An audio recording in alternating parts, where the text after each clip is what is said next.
નમસ્કાર વિદ્યાર્થી મિત્રો, હું કિરણ પ્રજાપતિ 30 મિનિટ્સ લર્નિંગમાં આપનું સ્વાગત કરું છું. આપણે ધોરણ 6ના વિજ્ઞાનના ગણિતના પ્રથમ ચેપ્ટર સંખ્યા પરિચય વિશે આપણે અભ્યાસ કરી રહ્યા હતા, જેમાં આપણે ગયા લેક્ચરની અંદર અંક અને સંખ્યા એના વચ્ચેનો જે બેઝિક જે ભેદ હોય છે એના વિશે આપણે શીખ્યા હતા, તેમજ સ્થાન કિંમત વિશે આપણે અભ્યાસ કર્યો હતો. જો તમે એ વિડીયો ના જોયો મિત્રો તો જોઈ લેજો, જેથી શું છે કે આ વિડીયોની અંદર તમને આપણે જે પણ ચર્ચા કરશું તો એના વિશે આપણને સારી રીતે ખ્યાલ આવે. તો આ વિડીયોની અંદર આપણે મોટી સંખ્યા કઈ, નાની સંખ્યા કઈ, તો એના વિશે આપણે જોઈશું કે મોટી સંખ્યા કેવી રીતે મેળવાય છે અને નાની સંખ્યા કેવી રીતે આવે છે, તો એના વિશે આપણે જોવાના છીએ. તો આપણે શરૂઆત કરીએ. તો આપણો ટોપિક છે કે સૌથી મોટી સંખ્યા કઈ અને સૌથી નાની સંખ્યા કઈ.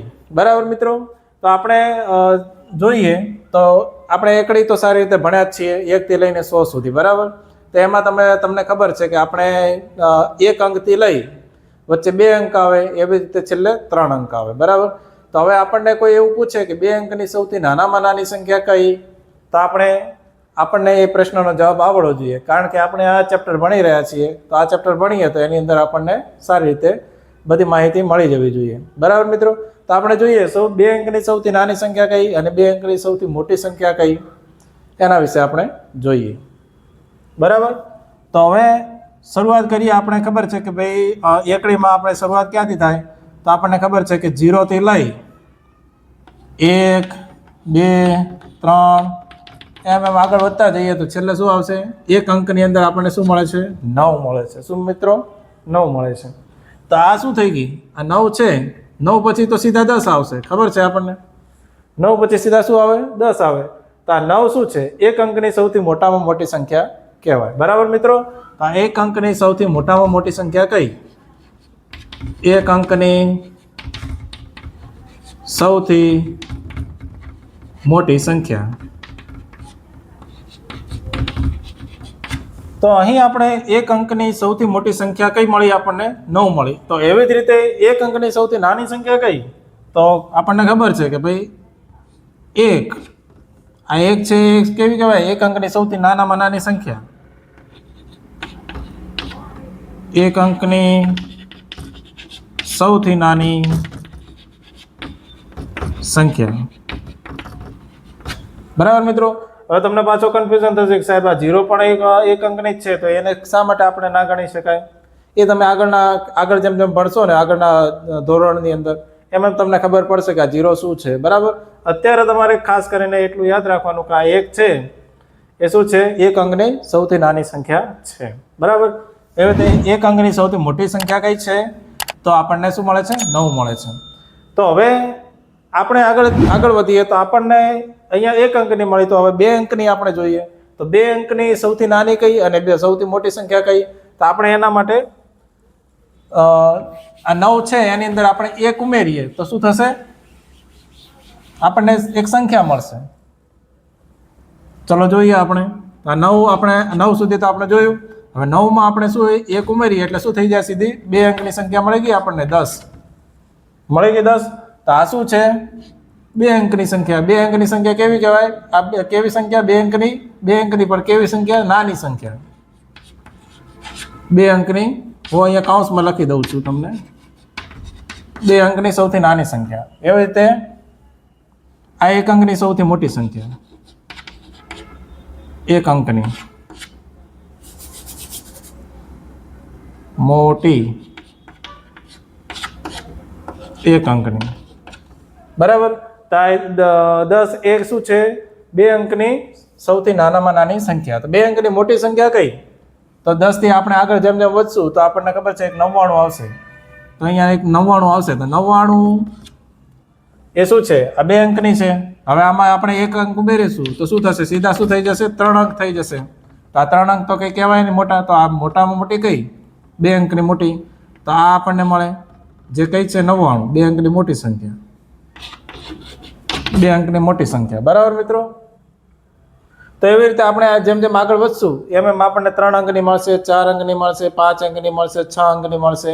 એવી રીતે આપણને મળતી રહેશે મોટી સંખ્યા અને નાની સંખ્યા. તો આ પાછી કઈ કહેવાય? આ 3 અંકની પાછી નાની અંક સંખ્યા થઈ ગઈ. તો અહીંયા જેટલી પણ સંખ્યાઓ લખું છે એ બધી કેવી છે? નાની સંખ્યાઓ. અને અહીંયા જેટલી પણ સંખ્યાઓ લખું છું એ બધી કેવી સંખ્યાઓ છે? મોટી સંખ્યાઓ. એટલે 9 વાળે જેટલી બી સંખ્યાઓ હું અહીંયા લખીશ એ બધી કેવી કહેવાય? જે મતલબ એ બધી કેવી કહેવાશે? મોટી સંખ્યા. એ પણ કેવી? એક 9 લખેલો હોય તો 1 અંકની મોટી સંખ્યા, અને 2 9 લખેલા હોય તો 2 અંકની મોટી સંખ્યા. બરાબર? તો આ કેવી થઈ ગઈ? તો અહીંયા હું સીધા લખી દઉં છું 3 અંક. અહીંયા આવી રીતે લખવા કરતાં હું અહીંયા સીધા ઉપર જ લખી દઉં છું નાની સંખ્યા બધી. આ બધી નાની, અને અહીંયા પણ આવી રીતે હું લખું છું આ 9 ની આગળ, 9 ની ઉપર, એટલે આ બધી મોટી સંખ્યા. એટલે તમને સીધી ખબર પડી જાય. બરાબર? તો આ 99 + 1 કરીએ તો આપણને શું મળશે? 100 મળશે. તો 100 મળશે એ કેવી છે? સૌથી નાનામાં નાની 3 અંકની સંખ્યા. હવે 100 થી આપણે આગળ વધશું તો આપણને ખબર છે કે એકડીમાં આગળથી આગળ વધશું તો 999 આવશે. બરાબર? હવે એવી જ રીતે 9 અંકની મોટામાં મોટી સંખ્યા કઈ? તો 9 નવડા કરશો એટલે મોટામાં મોટી 9 અંકની મોટી સંખ્યા મળશે. ને એવી રીતે સામે મળશે નાની સંખ્યા. તો આવી રીતે આપણને મોટામાં મોટી સંખ્યા અને નાનામાં નાની સંખ્યા આપણને મળી જાય છે. બરાબર? અહીંયા મિત્રો તમે એક વસ્તુ નોંધ કરી લેજો કે અહીંયા 10 છે તો 10 ની પાછળ 1 મીંડું આવે. પછી 100 છે તો 100 ની પાછળ કેટલા મીંડા આવશે? 2 મીંડા આવશે. પછી 1000 છે તો 1000 ની પાછળ કેટલા મીંડા આવે? 1000 માં એકડાની પાછળ કેટલા મીંડા હશે? 3 મીંડા હશે. પછી 10000 છે તો 10000 માં કેટલા હોય? તો એકડાની પાછળ આપણે કેટલા મીંડા આવે? 4 મીંડા આવે. એવી રીતે લાખની અંદર 5 મીંડા, 10 લાખની અંદર તો 6 મીંડા, 1 કરોડની અંદર 7 મીંડા, અને 10 કરોડની અંદર કેટલા આવે? 8 મીંડા. બરાબર મિત્રો? તો આ વસ્તુ તમારે યાદ રાખવાની છે, જેનાથી શું છે કે આગળ તમને પરીક્ષામાં કોઈ પણ આવા પ્રકારનો પ્રશ્ન પૂછાય તો તમને સરળતાથી આવડી જાય. બરાબર મિત્રો અહીંયા તમે એક વસ્તુ નોટ કરી હોય તો અહીંયા જે મેં આ સાઈડની જે સંખ્યાઓ લખી છે નવડાવાળી, તો એની અંદર મેં કોઈ પણ જાતની વચ્ચે કહેવાય ને કોઈ પણ જાતની સંજ્ઞા વાપરી નથી. મતલબ કે કોઈ પણ જાતનું અલ્પવિરામ વાપર્યું નથી, સેપરેટર વાપર્યું નથી. તો અને આ સાઈડ તમે જુઓ તો તમે આ 10,000 મેં લખ્યા છે તો એના વચ્ચે આપણે શું વાપર્યું છે? અલ્પવિરામ વાપર્યું છે. એવી રીતે અહીંયા પણ અલ્પવિરામ વાપર્યું છે. તો આ શું છે? આ વળી નવાદું શું છે? તો એ આપણે આગળના ટોપિકમાં આપણે ભણવાના છીએ કે કોઈ પણ સંખ્યાને લખવું હોય તો એને કેવી રીતે લખાય છે, એની પદ્ધતિ શું છે. કારણ કે આપણે કોઈ મોટી સંખ્યા છે, ધારો કે આ 10 કરોડ છે, 10 કરોડ છે, જો આપણે આને 10 કરોડને ડાયરેક્ટ લખી દઈએ આવી રીતે ભેગા, તો એક રીતે જોવા જઈએ તો દેખતાની હાથે આપણને જલ્દી ના ખબર પડી જાય કે આ શું છે. એના માટે આપણે ગણવા બેસવું પડે. કેવી રીતે? કે ભાઈ એકમ, દશક, 100, 1000, 10,000, લાખ, 10 લાખ, કરોડ, 10 કરોડ, આવી રીતે આપણે ગણવું પડે. પરંતુ જો આપણને આવી રીતે જો નોટેશન કરેલું હોય તો શું આપણને ખબર પડી જાય કે ભાઈ આ કેટલા મીંડા છે? કે ભાઈ 2, આ 3 ને 2, 5 ને 2, 7 ને 1, 8. તો 8 મીંડાવાળું તો 10 કરોડ જ હોય. બરાબર? તો આ શું છે કે સેપરેટ દેખાય અને વ્યવસ્થિત દેખાય, એના માટે આપણે આને અલ્પવિરામનો ઉપયોગ કરતા હોઈએ છીએ, જે આપણે જોઈએ જ છીએ. બરાબર મિત્રો? આપણે અગાઉ વાત કરી કે ભાઈ સંખ્યાઓ જે મોટી સંખ્યાઓ હોય તો એને વાંચવામાં આપણને તકલીફ પડે, તો એના માટે આપણે શું કરીએ છીએ? તો વચ્ચે એક અલ્પવિરામ લગાવીએ છીએ. તો એ એક સંખ્યા લેખનની એક પદ્ધતિ છે. બરાબર? અને એ કઈ પદ્ધતિ કહેવાય? ભારતીય પદ્ધતિ. તો એમાં શું હોય છે? જેમ અગાઉ વાત કરીએ એમ કે અલ્પવિરામનો આપણે ઉપયોગ કરીએ છીએ વાંચનમાં સરળતા રહે એના માટે. અને તો એની અંદર કેવી રીતે આપણે અલ્પવિરામનો કેવી રીતે ઉપયોગ કરવો પડે? તો પહેલું અલ્પવિરામ આપણને 3 અંક પછી મૂકવાનું થાય છે.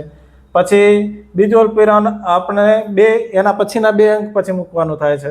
એવી જ રીતે આગળ જેમ આપણે 2 અંક આગળ વધીએ એમ આપણે અલ્પવિરામ મૂકવાનું થાય છે. દાખલા તરીકે આપણે જોઈએ તો આ સંખ્યા આપણને આપેલી છે. બરાબર? હવે આપણે ડાયરેક્ટ આપણે આ સંખ્યાને જોઈએ તો વાંચવામાં થોડી તકલીફ પડે, પરંતુ જો વચ્ચે આપણે એક અલ્પવિરામ થી એને સેપરેટ કરીએ તો આપણને ખબર પડે કે આ સંખ્યા કેટલી છે અને આની વેલ્યુ શું છે. બરાબર? તો આપણે જેમ કે અહીંયા આપણને નિયમ આપેલો છે કે 3 અંક પછી આપણે અલ્પવિરામ મૂકવાનો. તો અહીંયા કેટલા અંક છે? તો 1, 2, 3. તો 3 અંક પછી મૂકીશું. એવી રીતે 2 અંક પછી, તો 2 અંક એટલે આ 2 અંક પછી. તો એવી જ રીતે હજી આગળ જો સંખ્યા વધતી હોત તો આપણે અહીંયા પાછું એક અલ્પવિરામ મૂકત. એવી રીતે આપણે મૂકતા આગળ વધતા જઈએ. હવે આંતરરાષ્ટ્રીય પદ્ધતિમાં પણ અલ્પવિરામનો જે ઉપયોગ છે, જે આપણે ભારતીય પદ્ધતિમાં છે એ રીતનો જ છે કે ભાઈ વાંચનમાં સરળતા રહે એના માટે આપણે અલ્પવિરામનો ઉપયોગ કરીએ છીએ. પરંતુ આની અંદર ટ્વિસ્ટ એવો છે કે ભાઈ આપણે આંતરરાષ્ટ્રીય પદ્ધતિમાં આપણે 3 અંક પછી આપણે અલ્પવિરામ મૂકવાનો હોય છે. કેટલા અંક પછી? 3 અંક પછી. અહીંયા એક જ છે, આ 3 અંક પછી બીજો અલ્પવિરામ પર 3 અંક પછી, બરાબર. તો અહીંયા પણ એવી જ રીતે આપણે મૂકવાનું હોય છે. તો આપણે ઉદાહરણ જોઈ લઈએ.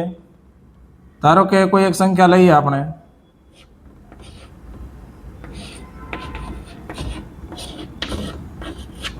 બરાબર.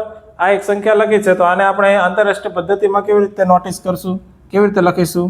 તો આપણે અહીંયા જોયું નિયમ શું કહે છે આપણને કે ભાઈ પહેલી 3 અંક છોડી અને પછી આપણે અલ્પવિરામ મૂકવાનો. તો આપણે અહીંયા અલ્પવિરામ મૂકીશું. તો પહેલાં આપણે આ સંખ્યા લખી દઈએ, 10, 50, 603. તો અહીંયા 3 અંક છોડીને પછી આપણે શું મૂકવાનો? અલ્પવિરામ મૂકવાનો. પછી ફરીથી પાછું 3 અંક છોડીને આપણે અલ્પવિરામ મૂકવાનું. એવી રીતે અહીંયા જો હજી સંખ્યા આગળ હોત તો અહીંયા પાછું 3 અંક છોડીને આપણે એક અલ્પવિરામ મૂકવાનું થાત, બરાબર. તો આ રીતે આપણે આંતરરાષ્ટ્રીય પદ્ધતિમાં આપણે સંખ્યાને લખી શકીએ છીએ. વધુમાં એક આંતરરાષ્ટ્રીય પદ્ધતિની અંદર તમે કદાચ જાણ્યું હોય તો ભાઈ કે યુટ્યુબની જ વાત કરીએ તો યુટ્યુબમાં તમને ખબર હોય તો ભાઈ ઘણા લોકો કહે છે કે મારા 1 મિલિયન સબસ્ક્રાઈબર, 1 મિલિયન વ્યૂ. તો આ મિલિયન શું છે? તો એ આંતરરાષ્ટ્રીય પદ્ધતિનો એક એકમ છે. તો મિલિયન એટલે શું કે 1 મિલિયન.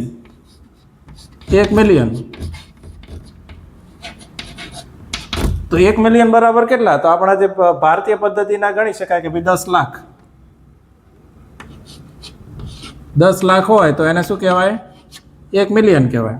તો આપણે 1 મિલિયનને કેવી રીતે લખી શકાય? તો લખીએ આપણે. 1 મિલિયનમાં કેટલા મીંડા હોય? તો 1 મિલિયન બરાબર 10 લાખને કેવી રીતે લખાય? તો 10.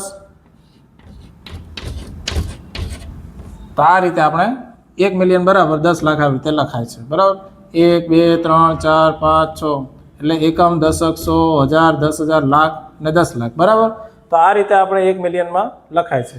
હવે આપણે આને આંતરરાષ્ટ્રીય પદ્ધતિમાં જોઈએ તો કેવી રીતે લખાય? તો 1 મિલિયન બરાબર, હવે આ તો આપણે કહેવાય ને કે ભારતીય પદ્ધતિમાં આપણે લખ્યું, પરંતુ હવે આને આંતરરાષ્ટ્રીય પદ્ધતિમાં લખવું કેવી રીતે લખાય? તો આ જે 2 અંક પછી આપણે 2 અંક પછી આપણે જે અલ્પવિરામ મૂક્યું છે એ અલ્પવિરામ આપણે 3 અંક પછી મૂકવાનું. અહીંયા તો 3 અંક પછી મૂકેલું જ છે, તો અહીંયા આપણે શું મૂકીએ? અલ્પવિરામ મૂકીએ 3 અંક પછી, બરાબર. તો 1 મિલિયનને આપણે આવી રીતે લખી શકીએ. હવે અહીં જે આ સંખ્યા આપેલી છે એનું જો વાંચન કરવું હોય તો કેવી રીતે કરાય? તો આપણને ખબર છે કે પહેલાં આ જે 3 અંકો છે આને અલગ ગણવાના છે, અને આને પણ 3 અંકો છે એને પણ અલગ ગણવાના છે, આને પણ અલગ ગણવાના છે. હવે અહીંયા આપણે જોયું કે ભાઈ આ જે કહેવાય આ 3 અંકો અને એક અંક અલગ થાય એટલે 1 મિલિયન થાય, બરાબર. તો હવે અહીંયા ગણીએ તો આના પ્રમાણે ગણીએ, આને હાથે સરખાવીને 1, 2, 3, 4, 5, 6 અને અહીંયા શું થાય છે? આપણને 1 મિલિયન મળે છે. શું મળે છે? મિલિયન મળે છે, 1 મિલિયન.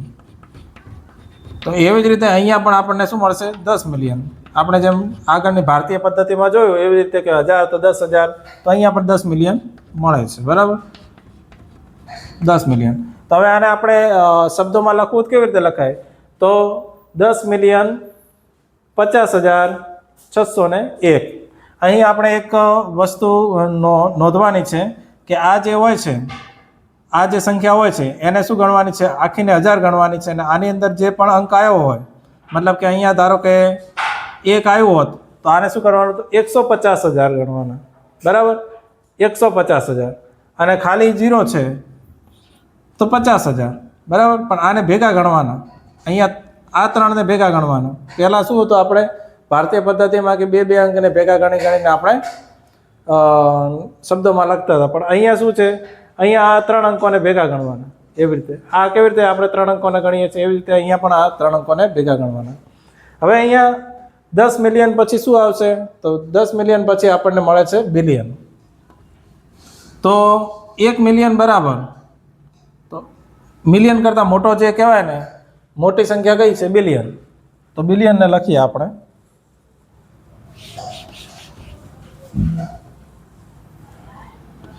તો 1 બિલિયન બરાબર 1000 મિલિયન. કેટલા મિલિયન? 1000 મિલિયન. મતલબ કે 1000 મિલિયન થાય ત્યારે 1 બિલિયન થાય. સમજાઈ ગયું તમને? હવે આગળ આપણે જોઈએ સંખ્યાઓની સરખામણી. તો અહીંયા આપણે સંખ્યાઓની સરખામણી કરતાં શીખવાનું છે, બરાબર. હવે કોઈ આપણને એવું પૂછે કે કઈ સંખ્યા, આપેલી સંખ્યામાંથી કઈ સંખ્યા મોટી ને કઈ સંખ્યા નાની, તો સૌપ્રથમ આપણે શું કરવાનું? તો સૌપ્રથમ આપણે આપેલી જે સંખ્યાઓ છે એને જોવાની, બરાબર મિત્રો. સંખ્યાઓને જોયા પછી એમાં તમારે જોવાનું કે પહેલાં અંક કેટલા છે, દરેક સંખ્યાના અંક સરખા છે કે અલગ અલગ છે. જો દરેક સંખ્યાના અંક સરખા અલગ અલગ હોય તો શું કરવાનું? સૌથી ઓછા જે અંક હોય એ સંખ્યાને આપણે નાની ગણશું અને સૌથી વધારે જે અંક હોય એને મોટી ગણશું. તો પહેલું જ ઉદાહરણ આપણે જોઈએ. તો પહેલા ઉદાહરણમાં આપણને સંખ્યાઓ આપેલી છે. 92 આપેલું છે, 392, 44, 56, 89, 782.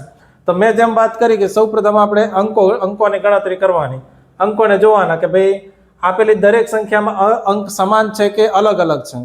તો અહીંયા આપણે જોઈ શકીએ છીએ કે અહીંયા 92 છે, તો 92માં કેટલા અંક છે? 2 અંક છે. 392 છે તો 3 અંક છે.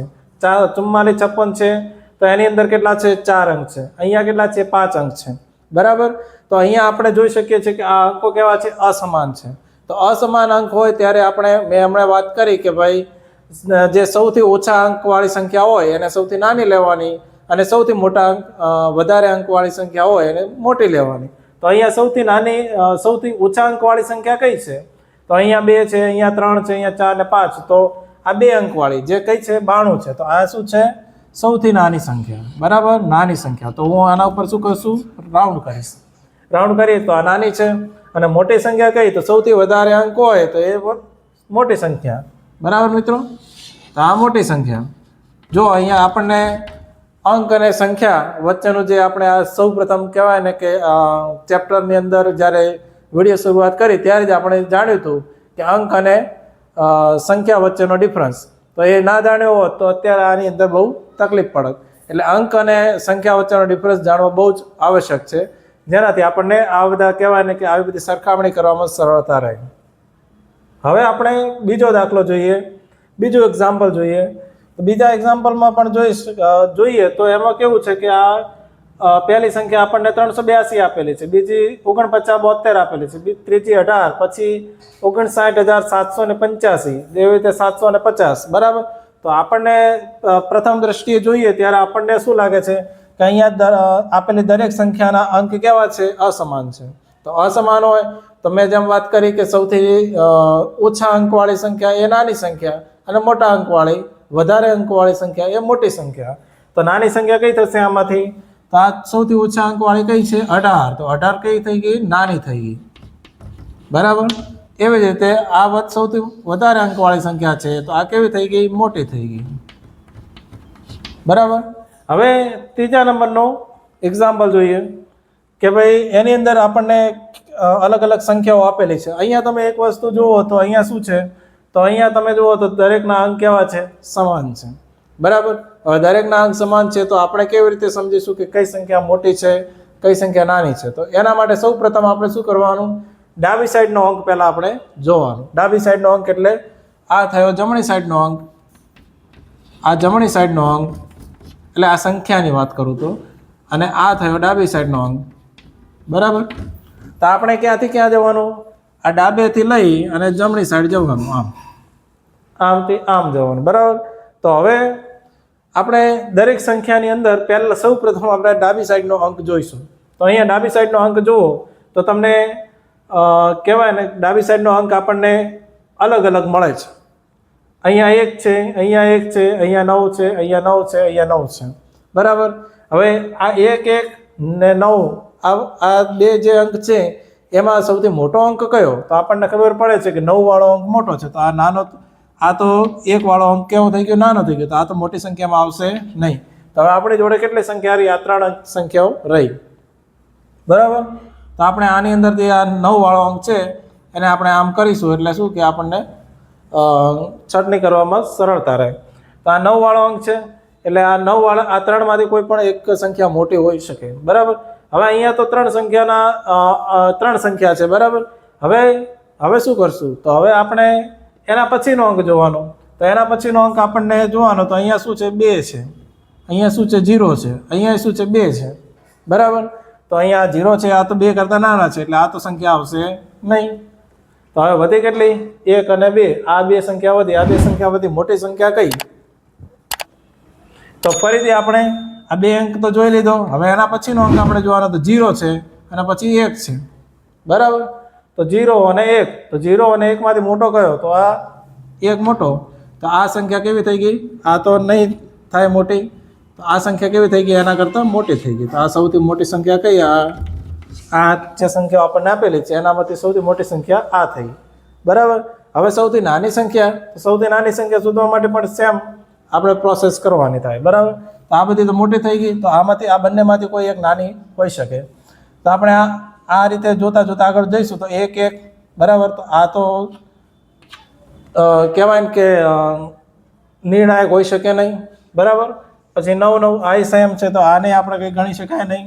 હવે 0 અને 2, તો 0 અને 2 માં મોટો કયો? તો મોટો આ છે અને નાનો આ છે. તો આપણે કઈ શોધવાની? નાની શોધવાની. તો નાની કઈ થઈ ગઈ? આ સંખ્યા નાની થઈ ગઈ, બરાબર. આ રીતે આપણે જે સમાન અંક આપેલા હોય છે એની અંદરથી નાની સંખ્યા કઈ અને મોટી સંખ્યા કઈ એ આવી રીતે આપણે શોધી શકીએ. હવે આપણે ચોથું એક એક્ઝામ્પલ આપેલું છે, એની અંદર સંખ્યાઓ આપેલી છે આપણને, એમાંથી આપણે શોધવાની છે. તો અહીંયા પણ સેમ આપણે કહેવાય ને આ જ ફંડાનો ઉપયોગ કરીશું. તો પહેલાં આપણે શું જોઈશું? પ્રથમ જે કહેવાય ડાબી સાઈડવાળો અંક જોઈશું. ડાબી સાઈડવાળો અંક કયો છે? તો 1 છે. અહીંયા પણ 1 છે, અહીંયા પણ 1 છે, અહીંયા પણ 1 છે, બરાબર. તો હવે આપણે પાછા ફસાઈ ગયા કે બધી જગ્યાએ ચાલુ 1 1 જ છે. તો હવે કયો ગણવો આપણે? આમાંથી કયો મોટો ગણવો? તો એના પછીનો અંક જોવાનો આપણે. તો અહીંયા જોવાનો 5, અહીંયા 5, અહીંયા 5 છે, અહીંયા 5 છે, બરાબર. તો અહીંયા પણ કહેવાય ને પહેલો અંક જોવે ને બીજો અંક જોવે તો બંને તો સેમ બધી સંખ્યામાં જોવા મળે છે. તો હવે શું જોવાનું? એના પછીનો અંક આપણે કમ્પેર કરવાનો, બરાબર. એના પછીના અંકને આપણે કમ્પેરિઝન કરવાનું. તો આ 6 છે, એના પછીનો 5 પછીનો અંક કયો છે? 6. તો 6 અહીંયા 6 છે, અહીંયા શું છે? 0 છે, અહીંયા શું છે? 1 છે, ને અહીંયા શું છે? 8 છે. હવે શું? હવે આપણે પહેલાં સૌથી મોટી સંખ્યા શોધીએ. તો અહીંયા આ બધી સંખ્યામાં સૌથી મોટી સંખ્યા કઈ? અહીંયા 6 0 1 અને 8. તો આ જે 6 0 1 અને 8માં સૌથી મોટી સંખ્યા કઈ? તો 8, બરાબર. તો આ સંખ્યા કેવી થઈ ગઈ? મોટી, બરાબર. એના પછી આગળ કંઈ જોવાનું આપણે આવતું નથી, કારણ કે બધા અલગ અલગ અંક છે એટલા માટે. જો એ સેમ અંક હોત તો પછી આપણે હજી આગળનો અંક જોવો પડે. હવે આપણે નાની અંકે સંખ્યા શોધવાની છે. તો એના માટે શું કરશું? તો આ જ કહેવાય ને, આ ત્રીજા નંબરનો જે વચ્ચેનો અંક છે ને એ જ નિર્ણાયક રહેશે આમાં. તો આમાં 6 0 1 ને 8, આમાંથી નાનો અંક કયો? સૌથી નાનો તો એ આ 0 છે. તો આ નાની સંખ્યા થઈ ગઈ. તો આગળ આપણે સંખ્યાઓની સરખામણી કરી. તો હવે એના ઉપરથી આપણને કોઈ પણ જે સંખ્યાઓ આપેલી હોય છે તો એને આપણે ચડતા ક્રમમાં અને ઉતરતા ક્રમમાં કેવી રીતે ગોઠવી શકાય, તો એના વિશે આપણે જોઈએ. હવે ચડતા અને ઉતરતા ક્રમમાં ગોઠવવું એટલે શું? પહેલાં તો એ જોઈએ. તો ચડતા ક્રમમાં ગોઠવવું, ચડતા ક્રમમાં એટલે શું? તો ભાઈ આપેલી જેટલી સંખ્યાઓ છે એમાંથી સૌથી નાની સંખ્યાથી મોટી સંખ્યા તરફ, સૌથી મોટી સંખ્યા તરફ જવું. આ એની વ્યાખ્યા થઈ. સૌથી મોટી સંખ્યા તરફ જવું. એવી જ રીતે ઉતરતા ક્રમમાં ગોઠવવું એટલે શું? ચડતા ક્રમમાં. અહીંયા પહેલાં લખી દઈએ, એને કંઈ કન્ફ્યુઝન થશે. તો હવે ઉતરતા ક્રમમાં જોઈએ.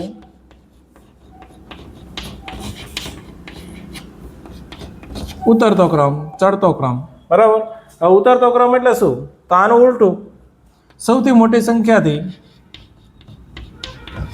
આપેલી સંખ્યામાંથી સૌથી મોટી સંખ્યાથી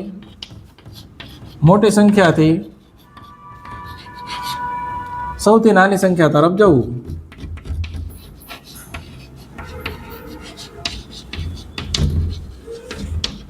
સંખ્યા તરફ જવું. તો આને આપણે શું કહીએ છીએ? ચડતો ક્રમ ને ઉતરતો ક્રમ. હવે આના એક્ઝામ્પલ આપણે જોઈ લઈએ, ચડતા ક્રમમાં ને ઉતરતા ક્રમના. આ વ્યાખ્યા તમે યાદ રાખજો. તો સૌપ્રથમ આપણે એને ચડતા ક્રમમાં ગોઠવીએ. ચડતા ક્રમમાં તો હવે મેં જેમ વાત કરી સૌથી નાનાથી લઈને સૌથી મોટી સંખ્યા તરફ આપણે આગળ વધવાનું. તો આ આપેલી આ જે 4 સંખ્યાઓ આપેલી છે એમાં સૌથી નાની કઈ? તો આ 571. બરાબર. એના પછી 847, પછી 8320, પછી 9754. આ કેવી રીતે ખબર પડી? આ કેવી રીતે મને ખબર પડી કે આ સૌથી નાની છે, આ સૌથી, એના પછી એ આવે, એ આવે? એ આપણે આગળ હમણાં જોયું ને કે ભાઈ કોઈ પણ સંખ્યાની સરખામણી કેવી રીતે કરાય, તો એમાં આપણે સારી રીતે સમજ્યા હોઈએ તો આપણને આ સમજ પડી જાય. બરાબર. હવે આને ઉતરતા ક્રમમાં ગોઠવવું. આને ઉલટું કરી દેવાનું ઉતરતા ક્રમમાં. ઉતરતા ક્રમ માટે કેવી રીતે? આને ઉલટું કરી દઈએ. સૌથી મોટી સંખ્યા કઈ? તો 9754, પછી 8320, પછી 8847, પછી 571. બરાબર. તો આ રીતે આપણે ચડતા ક્રમમાં અને ઉતરતા ક્રમમાં સંખ્યાઓને ગોઠવીએ છીએ. હવે હજી એક ઉદાહરણ આપણે જોઈ લઈએ. સૌપ્રથમ આપણે એને ચડતા ક્રમમાં ગોઠવીશું. ચડતો ક્રમ. તો ચડતા ક્રમ માટે સૌપ્રથમ નાનાથી મોટો, નાની સંખ્યાથી મોટી સંખ્યા તરફ જવાનું. તો નાની સંખ્યા, સૌથી નાની સંખ્યા કઈ આ બધામાંથી? તો આપણને ખબર છે 9801. એવી જ રીતે એના પછીની મોટી સંખ્યા 9801 પછીની મોટી સંખ્યા તો 25775, 751, પછી 36501, પછી 38802. બરાબર. એવી રીતે ઉતરતા ક્રમમાં ગોઠવવું હોય તો ઉતરતો ક્રમ. તો આ જે ચડતો ક્રમ કર્યો એને ઉલટું કરી દેવાનું તો આપણને ઉતરતો ક્રમ મળી જાય. 802, 36501, 25751, 9801. આ લેક્ચરમાં આપણે આટલા સુધી જ રાખીશું. તો આ લેક્ચરમાં આપણે શું શું ભણ્યા? તો આપણને ખબર છે કે ભાઈ આપણે ચડતા ક્રમમાં સંખ્યાઓને કે ઉતરતા ક્રમમાં સંખ્યાઓને કેવી રીતે ગોઠવવી, તેમજ સંખ્યાઓની સરખામણી કેવી રીતે કરવી, અને સંખ્યાઓની આંતરરાષ્ટ્રીય પદ્ધતિ તેમજ ભારતીય પદ્ધતિમાં કેવી રીતે એનું દર્શાવવામાં આવે છે, લખવામાં આવે છે, એના વિશે આપણે આ વિડીયોની અંદર જોયું. બરાબર. આ વિડીયોની અંદર કોઈ પણ જગ્યાએ તમને કોઈ પણ પ્રકારનો ડાઉટ રહ્યો હોય તો તમે કમેન્ટ બોક્સમાં જણાવી શકો છો. વધુમાં જો તમને અમારો વિડીયો ગમ્યો હોય તો લાઈક કરજો, તમારા મિત્રો જોડે શેર કરજો અને સબસ્ક્રાઈબ કરજો. ધન્યવાદ.